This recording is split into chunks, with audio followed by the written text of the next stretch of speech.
दो लोग हमेशा मेरे, एक कान इधर और एक कान, एक पाजी और दूसरे अर्चना पूरन सिंह, ये मैं कॉमेडी सर्कस गया तो इधर से हंस हंस के और उन्होंने इधर से हंस हंस के मतलब मेरे ऑडियो लेवल ये खराब कर दिया। सिद्धू साहब ने कुछ शुरू किया, गुरु शबाब हो गया, ये कबाब हो गया, ये फलाना, तो उन्होंने शबाब हो गया, कबाब हो गया, तो उमर शरीफ ने उनकी तरफ देखा और बोला आपने इतना ज्यादा बोला कि मेरा बायां कान खराब हो गया। So we all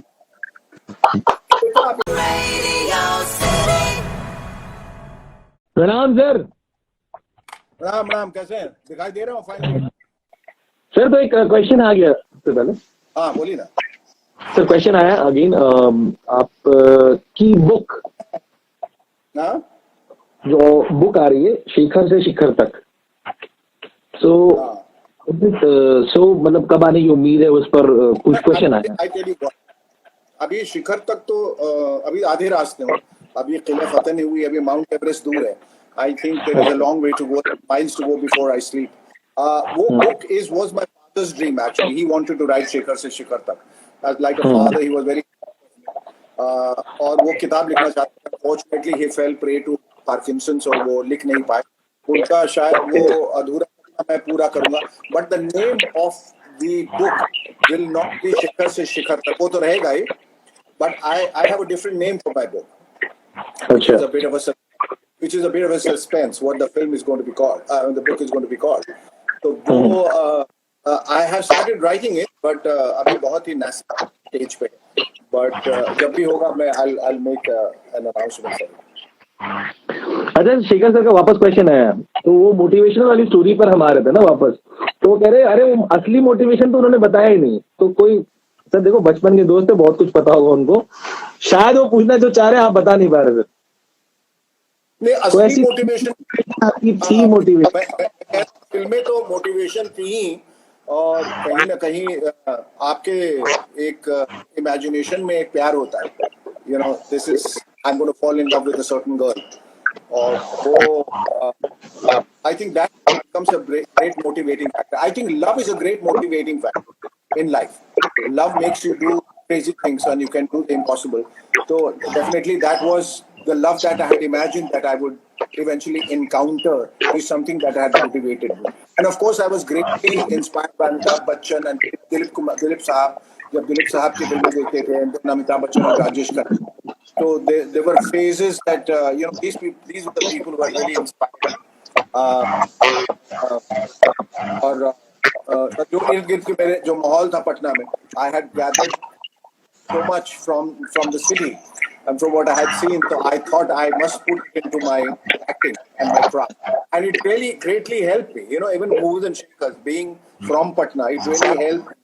You know, talk about Lakshmi and other Bihari stuff I used to do, because of the fact that I doing potentially a Patna. क्या बात है sir. So lots of our guests have joined recently, और मतलब वो वापस जुड़ चुके हैं, they are very happy। आप Instagram लाइव पर मतलब ऑडिबल थे, आप दिख भी रहे। So सर अब एक क्वेश्चन और आ रहा है मेरा, वो मेरे सबसे पहले मेरे सीनियर है स्कूल के, उन्होंने सबसे पहले पूछा भाई, अब वो अभी भी हक से ही पूछते हैं भाई, पक्का पूछना, फिटनेस नहीं, मतलब जैसे नहीं, तो सीनियर बाहर निकल जाने के बाद भी सीनियर रहते हैं, तो मेरे स्कूल के एक सीनियर है, वो आज भी ऐसी बात करते हैं। तो उन्होंने कहा भाई पूछना, मैं उनका पूछ ही रहा हूँ सर, वो fitness how like you been motivated for a fitness freak sir, आज भी आप जिस तरीके से फिटनेस पे ध्यान देते हैं, we see up to you, we look up to you, so how is your routine into that? और क्योंकि आप शूट्स पे बहुत बिजी लाइफ है आपकी, कैसे टाइम निकालते हैं? आई थिंक वैसे ही टाइम निकालते हैं जैसे लोग सोने के लिए टाइम निकालते हैं, नहाने के लिए टाइम निकालते हैं, खाने के लिए टाइम निकालते हैं। तो आई थिंक बॉडी तो एक टेम्पल है, and this is something that largely ignored by everybody. इसको अगर दुनिया किसी भी चीज को लोगों ने टेकन फॉर ग्रांटेड लिया है तो वो आपकी बॉडी है, यू नो। तो आपका देख रेख, इसका ख्याल रखना बहुत बहुत ज्यादा जरूरी है। And I was greatly inspired by Arnold Schwarzenegger and Sylvester. तो जब रैम्बो फर्स्ट ब्लड जो फिल्में मैंने देखी, और वो bulging biceps and you know the throbbing veins, मुझे ऐसा लगा कि मुझे भी बॉस यही बनना है, मुझे I have to reach this goal, and that's how वैसे तो मैंने इन अराउंड अर्ली इयर्स, अब जब देख बाय देख 93 में मैंने थोड़ी बहुत जिमिंग शुरू कर दी थी. That didn't sustain. My serious gymming started from year 2006-7, when I was doing my first album, cutting my first album called Kuch Khwab Aise. उसमें I had made my like 6 packs etc. everything. तो उसमें about 8 hours of gymming every day और करके वो बहुत मेहनत का काम है. But once you achieve it, it is a great sense of achievement और बड़ी खुशी होती है when you see yourself getting transformed every single day. जब आप सुबह देखते हैं तो ट्विंग एक मसल इधर, ट्विंग इधर कुछ निकला हुआ, तो you feel happy कि आप मेहनत जो है वो रंग लाए. तो वो ट्विंग में बस क्या देसी खाना कम हो गया होगा. हाँ जी, मैं कह रहा देसी खाना थोड़ा कम हो गया होगा, पराठे या फिर. yes. Well, वैसे भी I'm not a foodie, so it was easy for me. I just had a sweet tooth which I had to control, क्योंकि आपको पता है कि बिहार में सियाव का गया का बनेर का लड्डू खा खा के आदमी जो है मोटगर हो जाता है, मोटगर. तो वो सब जो है वो करना पड़ता है. बाकी once you're at the gym, you are the king. You have to just go all out for it because you feel you're sitting on a throne and you are the boss. So I put in about 10 hours of gym every day, and that's the only way out. तो इसका कोई आसान रास्ता नहीं है, पर आसान रास्ता किसी भी चीज का. क्या बात है सर. आरजे वंग हैज आल्सो ज्वाइन. हमारे पटना के एक और रॉक स्टार है, he is from Red FM. और आजकल हम लोग रेडियो फॉर इंडिया भी कर रहे हैं. सारे डिफरेंट एफएम स्टेशंस एक साथ जुड़ करके इंस्टाग्राम लाइव पे जा रहे हैं, which is a very good initiative. तो anyone any question open up right now, और अभी सर हमें आंसर देने वाले हैं. So anyone has a question. Okay, Sanjeev sir हैं. Hello sir. Hi sir. Sanjeev sir हमारे साथ. Sir, where you are right now? Rajasthan. Acha, there is somebody who has said that my father had given a script for typing and he still has that script. If he has that manuscript, I would like to procure it, क्योंकि वो मेरे पिताजी की आखिरी निशानी थी. So definitely ask him to just preserve it and give it to me whenever we meet. Wow, sir, it's an epic thing. I mean, it's an epic thing. I mean, I'm really happy. Sir, आप जो भी हैं, आपने इस वक्त मतलब seriously, it's a very big thing. क्या बात है. Thank you sir. क्वेश्चन आ रहे हैं, बहुत सारे अपकमिंग एक्टर्स भी साथ हमारे जुड़े हुए हैं, and they are asking like अभी डिजिटल थोड़ा समय ज्यादा बेहतर हो गया आपके समय के बनस्पत. पटना में इस वक्त फैसिलिटीज थोड़ी ज्यादा है. So do we expect some kind of upcoming acting school और any tip you want to add to upcoming actors, specially Patna से जो है? वो एक साहिर लुधियाना जगह कहा है कि दुनिया ने तजुर्बातो हवादिस की शक्ल में जो कुछ मुझे दिया है वो लौटा रहा हूँ. इट इज इम्पोर्टेंट जो जमाना, जो समाज आपको जो देता है, जो आप सीखते हैं, उसको वापस समाज को लौटाना बहुत जरूरी होता है. And I think I've been sort of toying with this idea of opening up an acting school, especially for fellow Patnaites. और मेरी बड़ी इच्छा है कि मैं वहाँ आके, because Patna has great talent, और मैं चाहता हूँ कि मैं वहाँ के एक इंस्टीट्यूट खोलूं एक्टिंग की, जहाँ न सिर्फ एक्टिंग बल्कि मुझे ऐसा लगता है कि एक जगह जहाँ लोग बहुत ज्यादा ध्यान नहीं देते हैं वो है जबान. So that is very important for an actor.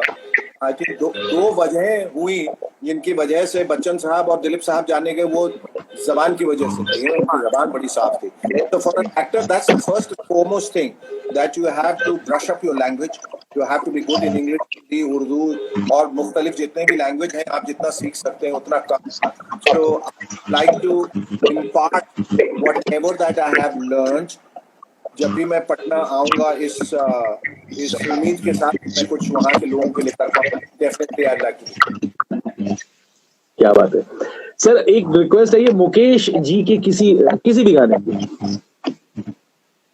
Mukesh ji के तो ढेर सारे मैंने गाने गाए थे. प्लीज सर, एक हो जाए इस वक्त. तो वही मैं अपना वो कहीं दूर जब दिन ढल जाए. क्या बात. आप जब ऑफलाइन में थे, एक्चुअली मैंने जैसे उन्होंने कहा, मैंने ये थोड़ा सा गुनगुना भी दिया था. सो अब देखिए, थोड़ा कोइंसिडेंस. तमाम गाने हैं मुकेश, बहुत सारे गाने हैं. अच्छा सर, एक हमारी रिक्वेस्ट आ रही है, लालू जी इन पे आपने बहुत अभी मतलब हमने काफी समय हो गया सर, और मतलब वो अभी स्वस्थ है, थोड़ा बेहतर है, अभी उनकी हेल्थ भी अच्छी है। सो खूब आपने पंचेस किए थे, खूब सटायर किया था उन पर, and just want any incidents और एनी काइंड ऑफ कुछ यादगार फनी एक मेमोरीज आपकी निकल आए। दूसरा तो ये है कि जब actually I tell you very interesting thing that movers and shakers when it started, और लालू जी की मैंने क्या बातें, I used to put my hand like this, तो लोगों ने मुझे पूछा वो कि ये सब क्या सिग्निफिकेंट। करते हैं। I said because of his Sadhana hair cut and his hair coming out from his ears is something that I don't want to say, but I just want to show like that. कब बकवास करता है, you know that kind of. When I met him, मैं एक आध बार मुझसे मिला था, तो I normally that his characteristics and his voice stayed with me. तो जब मैं करने लगा तो लोगों ने पूछा, उस समय Lalu ji was not so popular, तो लोग पूछने लगे कि भाई तुम किसके बारे में इतना बात करते हो, कौन है लालू जी? तो हमने कहा भाई यार, तो ये तो बहुत मजेदार कैरेक्टर लगता है। Bombay was not very familiar with Lalu, politics इतना होता भी नहीं था, तो वो दे वर अमेज्ड कि मैं किसकी इतनी सारी बातें करता रहता हूँ, why am I so obsessed with Lalu. तो मैंने कहा he has a great sense of humour, और हिंटरलैंड ह्यूमर है उनका, और बहुत देसी ह्यूमर है जो मुझे बहुत पसंद है ना। तो अब जैसे अभी उनका लेटली उनका एक वीडियो को देख रहा था, थोड़ा सा पुराना है, जब वो जेल गए थे उससे पहले, कि वो मोदी जी को कह रहा है, मोदी जी सब मत बोलिए, हिया हुआ आपका दोस्त है वो बोल गया। आप सब देखिए तो हिंदुस्तान, तो वो लालू जी थे। तो लोग कहते थे कि वो नाराज नहीं होते,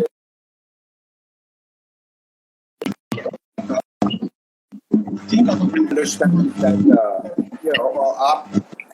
as they say, any publicity is good publicity, and that's what he told me. जब मैं उनसे पहली बार मिला तो उन्होंने मुझे गले लगाया, और पूरे मतलब कैमरा शैमरा, यहाँ इतने सारे लोग बोले कि देख रहा है, ये सामने देख रहा है, सब बुड़बक, सब ये सोच रहा है कि हम तुमसे नाराज हैं। अरे ये धूत पोंगड़ा सबको मालूम नहीं है that any publicity is good publicity, but साला इन लोगों को भगाओ। अब तुम हमारे बारे में 7 दिन नहीं 8 दिन बोलो। That was like, I hope wherever he's fine. I don't hear good things about him. अब तो बहुत बेचारे दिख भी नहीं रहे हैं, कमजोर भी दिख रहे हैं, and he's in jail. I think now he's in the hospital. तो भगवान उनको सेहतमंद रखे, but he's a great guy. I think Bihar को बहुत सारा नाम और बहुत सारी ख्याति लालू जी की वजह से मिली। सर क्वेश्चन एक और आया है लाफ्टर शो के बारे में, आप उन्होंने बताया अपनी फेमस मेमोरीज, बट मैं I'll elaborate थोड़ा सा, मैं अपना भी ऐड ऑन करता हूँ। सर जिस वक्त लाफ्टर शो शुरू हुआ, यू वर द जज, और आपके सामने जितने परफॉर्मर्स आए, कुछ तो आर्टिस्ट ऐसे थे जो मतलब काफी सालों से स्टेज पे काम कर रहे थे, बट रिकग्नाइजेशन नहीं मिला, बट कहीं ना कहीं आप जब इस चीज से जुड़े तो 2 सवाल आएंगे वहां पर। एक तो सर आपने इतने सारे टैलेंट्स को देखा और अपकमिंग स्टेज तक लाने में what was that journey about, और दूसरा पाजी के साथ कॉम्बिनेशन, मतलब हर 10 मिनट में एक ठाका, गुरु, so how was that sir, कैसा मतलब कैसा रहा ये जुगलबंदी? मतलब बहुत अच्छा था। उसमें एक जोक उन्होंने बताया था कि पाजी जो बहुत जोरों से हंसने लगे, और वो बंदा जो स्टैंड अप कॉमिक करने आया था, मतलब स्टैंड अप कॉमिक जो था, स्टैंड अप कॉमेडी करने जो आया था, तो वो आया और ये पाजी बहुत जोर से हंसे, तो बोला अरे पाजी मैं आर्टिस्ट नहीं हूँ, मैं माइक ठीक करने आया था। पाजी पाजी was freaking out, just laughing at anything. वो देख भी नहीं रहे थे, सुन भी नहीं रहे थे। He thought he was just meant to laugh, so he laughed. तो पाजी के बारे में बड़ी मशहूर चीज है कि वो बहुत सारी शायरी, शेरो शायरी, मुहावरे, वो सब वो याद करके आते थे। तो ऐसे नीचे के नीचे वो रख लेते थे, और वो फिर देख के बोलते भी थे, और बहुत यादें भी, यही चीज गुड हो रही है, कोई नो डाउट अबाउट दैट। उनकी याददाश्त अच्छी है तो बोलते थे। तो वो जो मुहावरा सुबह याद कर लेते थे 8-10, फिर चाहे आप कुछ कर लीजिए, महाभारत सुनाइए, रामायण सुनाइए, गीता, वो मुहावरे उधर ही जाने, वो ठोक डालते थे, ठोको गुरु ठोको, ये वो खड़ाक खड़ूक। सो ही वाज ग्रेट फन, एक बार हमने एक मोटे से आदमी को देखा जो ऑडियंस में बैठा रहता था, तो हमने कहा भाई तुम कौन रोज आदमी हो सुनने के लिए जब हमारी रिकॉर्डिंग होती है? कहता किसी को बताइएगा नहीं, मैं ही वो हूँ जो इनको शेयर देता हूँ। तो मैंने कहा तुम इतना पिटोगे साली, तुम्हारी वजह से मुहावरे को 100 बार ही सुनना पड़ता है? नया नया दिया करो। तो एक दिन क्या किया हमने, उनकी जो डायरी थी जिसमें शेरो शायरी और मुहावरा, तो वो हमने छुपा दिया। तो शूटिंग जो है 5-6 घंटे रुक गई, क्योंकि पाजी को मुहावरे की डायरी नहीं मिल रही थी।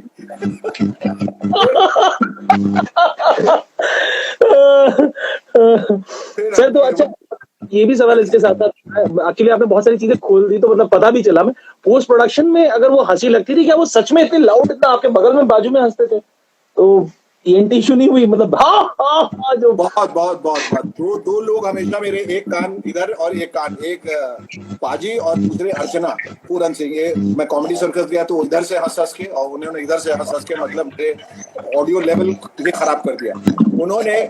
मुझे मालूम है कि उमर शरीफ जो आए थे, is a great great entertainer, Pakistan से आए थे, one of the greatest comic talents.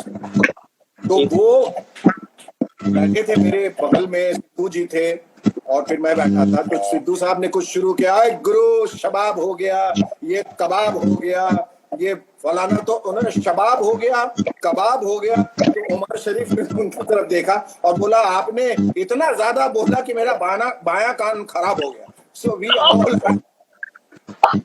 आप इतना बोलते हो कि मेरा बायां कान खराब हो गया। So we had fun, and there was some great talent on Laughter Channel. I think Raju Srivastava, Naveen Prabhakar, Sunil Pal वगैरह थे, कपिल भारती वगैरह, बहुत लोग आए। There was some great talent, और भी बहुत लोग उसमें से निकले। सुदेश लहरी, you know, all of these people was some great performance, बहुत अच्छे निकल के आए। बाद में I think it just fell into a trap, जो उसकी जो खासियत थी वो खराब हो गई। But all good things come to an end. But it was fun when it lasted. I think I remember that when the first episode was being shot, हमने पाजी को कहा कि देखिएगा, इसको, इस शो को उतारने के लिए पुलिस बुलानी पड़ेगी। It's so good. People are going to just love it. क्योंकि बड़ा देसी ह्यूमर था, you know, जो हिंदुस्तानी ज्यादा समझते हैं, you know, देसी। तो वो कुछ लोग थे, वो उनकी वजह से ये बहुत अच्छा। सर, और कानों की बात हुई है तो एक आपको वापस पटना ले चलता हूँ मैं। एक क्वेश्चन है मेरे पास। मैं कह रहा हूँ, पटना कैसे ले जा रहे हैं? ना फ्लाइट चल रही है ना ट्रेन। देखिए, अभी मेरे सवाल का जवाब दीजिएगा, आप पहुंच जाइएगा।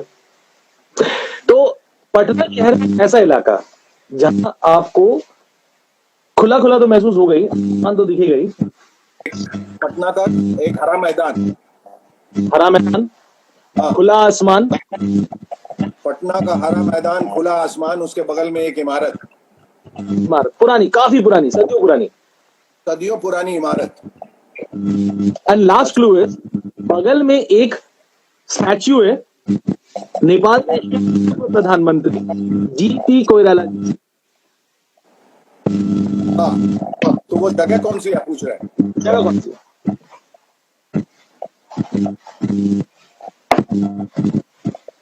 मेरे जहन में तो नहीं आ रहा, बताइए। दिखने में गोल है।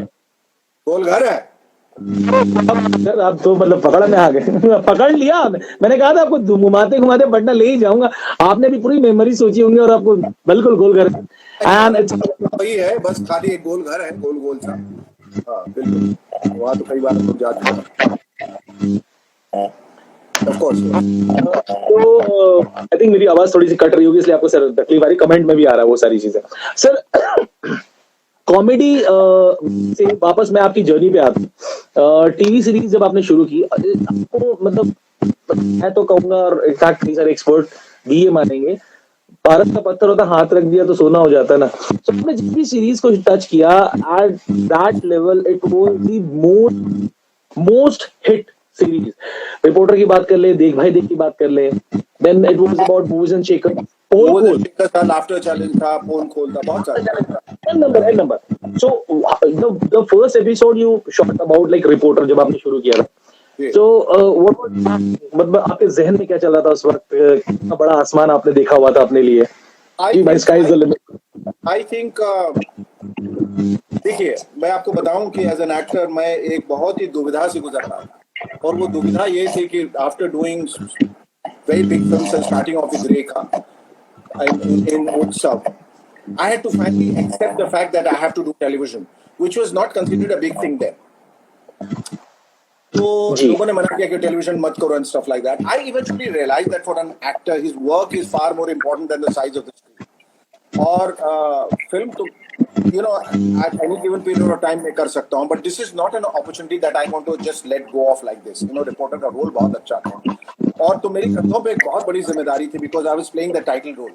I remember the first shot that I gave was in I think Kurla station or somewhere, जहां मैं एक बहुत ही फ्रस्ट्रेटेड जर्नलिस्ट जो कहता है कि सच्चाई का दामन थाम के अब मुझे जिंदगी में कुछ नहीं मिलने वाला, I am going to go back to my city, और वो ट्रेन पे अपना बक्सा रखता है, ट्रेन चलनी शुरू होती है, and then he realises I am not going to give up, which was a sort of inspiration in my life. And he slowly moves and picks up the suitcase and puts it back on the platform, and he says, I'm going to stay back and fight.